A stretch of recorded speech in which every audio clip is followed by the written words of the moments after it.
Të dyja kombëtarët në fazën e grupeve nuk është se e dhanë më të mirën dhe shumica kishin bile ambicje të tjera, sikur Franca do jetë në finale. Mirë po edhe Spanja edhe Argentina kanë shumë adut brenda ekipit dhe erdhën duke ardhur në formë si që vjen edhe turneu nga fundi. Dhe kjo është shumë e rëndësishme për ekipet e cilët synojnë finalen edhe për të fituar atë. Tash nga njëra anë kemi në fakt dy shkolla futbolli, njëra e cila është shumë e sofistikuar, shumë elegante, siç është Spanja, me element shumë modern, me pressing, me kundër pressing, me tranzicione të shpejta, dhe nga ana tjetër kemi një kombëtare e cila ka klasë brenda vetes, por gjithashtu edhe janë shumë agresiv në fushën e lojës. Nuk e dim, unë kam pak dyshimet e mia nga agresiviteti që Argentinësit e kanë vetvete dhe ata e din saktë se çfarë bëjnë, e luftojnë shumë lojën, nga ana tjetër për të lënë të lirë Mesin i cili u zgjidh shumë situata.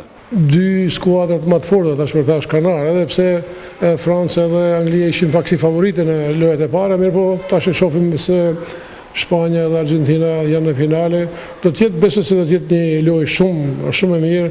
Unë një farë përsie dhe të jepsha Spanjës që të 55% e 45%, po si të qoftë të dy skuadrat janë forta dhe shpresojmë në një futball të mirë, një futball fantastik që do të jetë më me rëndësi.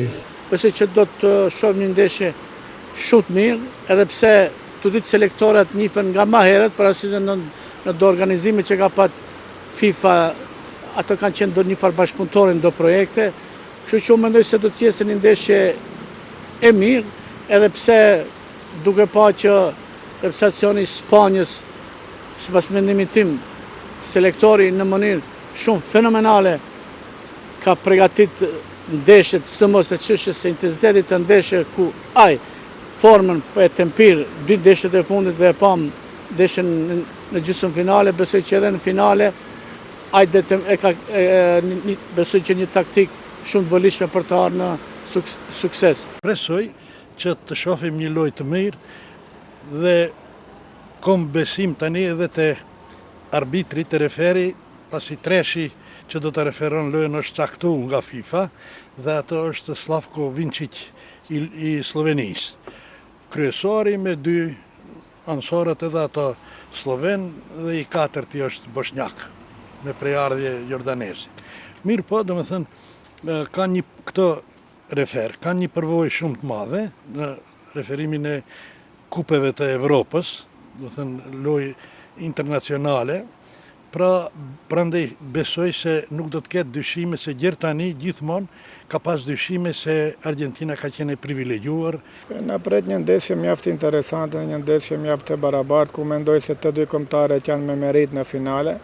Do të jenë ndeshje shumë taktike, nuk do të jetë shumë e hapur. Mendoj që Spanja në atë sistemin cilën e ka praktikuar deri tani do vazhdoj të kërkojë të njëjtën. Argentina ka dëshmuar se deri tani shumicën e ndeshjeve i ka bërë me përmbysje dhe presim një ndeshje shumë interesante që të shpresojmë që të ketë edhe golla të jetë shumë më interesante për publikun. Kush do jetë fitues, Messi apo Yamal?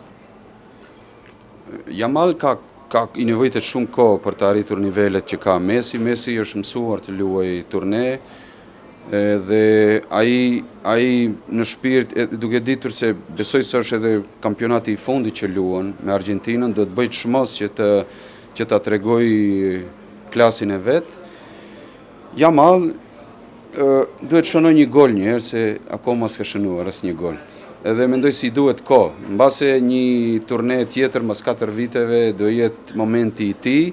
Yamalli do të mëson shumë për Mesit. Messi është një lojtar më të mirë që ka prodhuar bota, po edhe Yamalli vjen aty, po do të jetë interesant shifit edhe, domethënë mësuesi me nxënësin. Kisha pas dëshirë Yamal, jo se diçka dhurus Yamallit, por Messi i ka arrit këtë titull. Kështu që unë jam prej atyve zakonisht ndihmoj, mendoj janë pro të rive dhe unë besoj se Yamalli do dale fitues sot, para Mesit. Yamalli dhe Messi njihen shumë mirë qysh nga Barcelona dhe vetë Messi për shembull e ka promovu në fillim Yamallin, kështu që mendoj se me të vërtet do të thotë Spanja ka një ekip shumë të re në moshë, kurse Messi veç është 39 vjeçar. Është një yll i cili shuhet në shuarje, kurse ky është një yll në ardhje. Definitivisht Messi është një ndër lojtarët më të mirë historik, ka dysmuar gjatë karrierës së tij 20 vjeçare dhe me 39 vjet mendoj se për momentin është ende futbollisti numër 1 në botë, ndërsa Yamal ende është i ri, edhe pse Spanja ndoshta grupin e ka më të kompletuar në aspektin taktik. Me shumë gjasa Yamal do të jetë pasardhësi i Messi, tani do arri majat si arriti Messi në ajo ngel që të shohim, por unë mendoj që përsëri vendimtare do jetë kolektivi, do jetë grupi dhe do jetë ai sistemi i cili të dy skuadrave i ka pru deri në finale.